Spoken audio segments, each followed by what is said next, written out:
Je suis papa depuis 6 semaines au moment où je tourne cette vidéo et je suis toujours entrepreneur. Et donc je découvre les joies d'être parent et entrepreneur et j'ai pas mal de choses à en dire. Petit disclaimer avant, c'est que mon expérience personnelle, c'est mon premier enfant, ça fait à peine 6 semaines. Peut-être que je vais dire des grosses conneries, peut-être que je viens d'avoir des idées extraordinaires qui vont vous aider. Je suis juste là pour partager mon expérience, vous en faites ce que vous voulez ensuite. Est-ce que tu avais peur de remettre en jeu, entre guillemets, ton entreprise en faisant ça, enfin, en faisant un enfant? Je voulais un enfant, je le savais, mais ouais, j'avais super peur. T'es entrepreneur, ton identité, c'est entrepreneur, ça prend du temps, ça prend de l'espace mental. Et là, on te dit, tu as un enfant. T'as envie d'être présent pour cet enfant, mais t'as envie d'être présent pour ton entreprise aussi. Et tu sais pas comment tu vas goupiller les deux, à quel point ça va te changer. Parce que le cerveau et la biochimie de l'homme, de la femme aussi, mais de la femme, je m'y connais moins, mais de l'homme change énormément à la naissance. Qui je vais être après? Quel entrepreneur je vais être? Quel père je vais être? Bien sûr que ça fait flipper. Moi, c'est pour ça que je suis allé voir une psy 6 mois avant la naissance, en fait. Et c'est pour ça que j'ai repris des coachs et que j'ai structuré mon entreprise. J'avais super peur. Maintenant, au bout d'un moment, t'arrêtes de flipper, tu sautes les 2 pieds dedans et tu regardes ce qui se passe, quoi. S'il y a un moment, il n'y a pas de bonne réponse, en fait. Il n'y en aura jamais. Et j'ai vu des gens mieux préparés que moi se planter. J'ai vu des gens pas préparés réussir.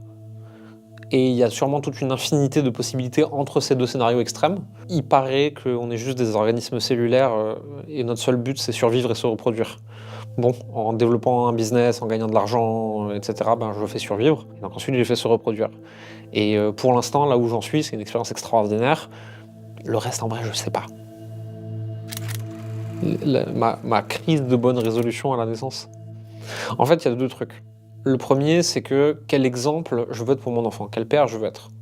On fume plus, on boit plus ou très peu, on fait plus de sport, on passe plus de temps à marcher, on change un peu de mode de vie parce que quel exemple je veux être en fait? Et le deuxième truc, c'est parent très fatigant, entrepreneur très fatigant. En fait, tout ce qui ajoute de la fatigue dans ma vie, je l'ai dégagé. Donc la cigarette, on sait que ça fout en l'air le sommeil, la santé, tout le bordel, ça saute. L'alcool pour le sommeil, il n'y a rien de pire, ça saute. Pour être en bonne santé, il faut faire du sport, obligatoire. Et ma vie sociale doit se caler sur ma journée, en fait. C'est-à-dire que si tu veux me voir dans la vie, aujourd'hui, c'est tu viens faire du sport avec moi quand j'en fais, tu viens manger avec moi quand de toute façon je mange, ou tu viens marcher avec moi quand de toute façon je marche. Mais j'ai pas de temps en dehors de ça. C'est-à-dire quand je peux, je dors. Quand je dors pas, je bosse. Si je bosse pas, je suis avec ma famille. Ou dans l'autre sens, peu importe. Mais j'ai pas de temps qui dépasse en dehors de tout ça. Donc en fait, j'ai optimisé mon environnement, ma santé, ma vie, pour pouvoir passer plus de temps de qualité avec ma femme et mon fils, sans laisser tomber mon entreprise. Et pour ça, j'ai dû faire des ajustements qui ressemblent à une crise de la quarantaine de bonne résolution. Mais en vrai, c'était juste une obligation, quoi. De peut-être casser le mythe du côté c'est impossible de faire les deux à la fois, donc enfin, d'avoir sa boîte et un enfant. Qu'est-ce qui t'a permis de casser l'idée, peut-être c'est impossible, enfin je sais pas si tu... Il y a plein de gens qui disent que c'est impossible d'être parent plus entrepreneur. Je pense que déjà impossible, c'est une connerie. S'il y a au moins une personne sur Terre qui l'a fait, c'est que c'est possible. Ensuite, il y a des niveaux de difficulté. Je suis une femme seule de 45 ans avec 3 enfants, dont 2 en bas âge, et je lance mon activité de zéro. Possible, hein, mais pas le plus simple. Hein. Moi, je suis un homme de 35 ans. Homme prend tout son sens parce que c'est pas moi qui l'allaite. Hein. Avec une entreprise déjà structurée, des équipes, avec une tête pas trop mal faite a priori. Il y a des niveaux de difficulté. En fait, impossible, non. Et après, quels sont tes enjeux?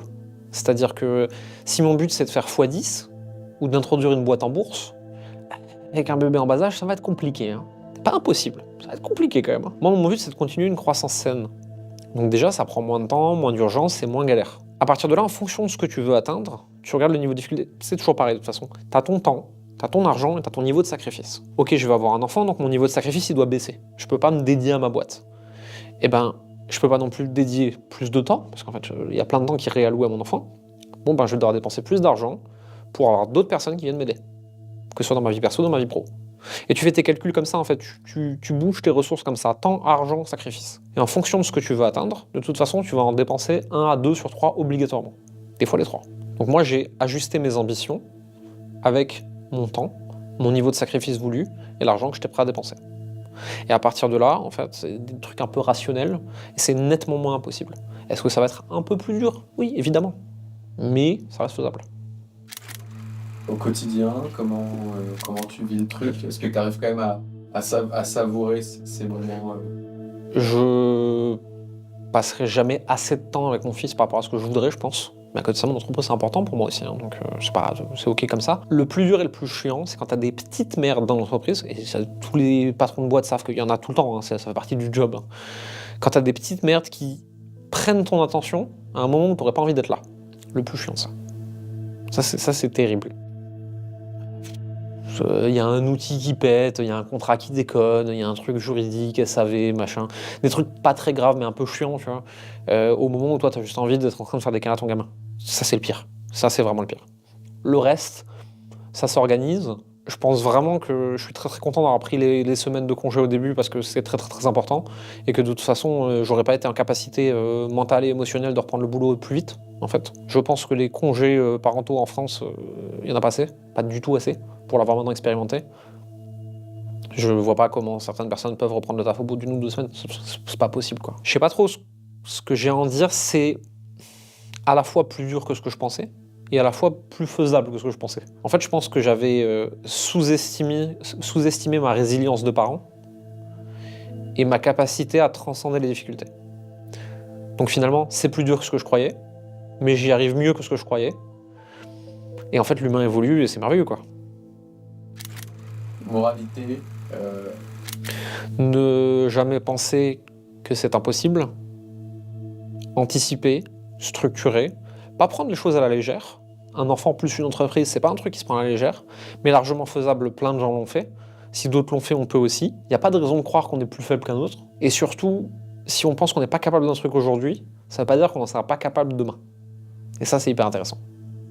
J'ai aucune idée de si ce genre de vidéo vous parle, c'est une des premières fois que j'aborde des termes aussi personnels que ça, et j'en ai pas mal d'autres que j'aimerais bien aborder.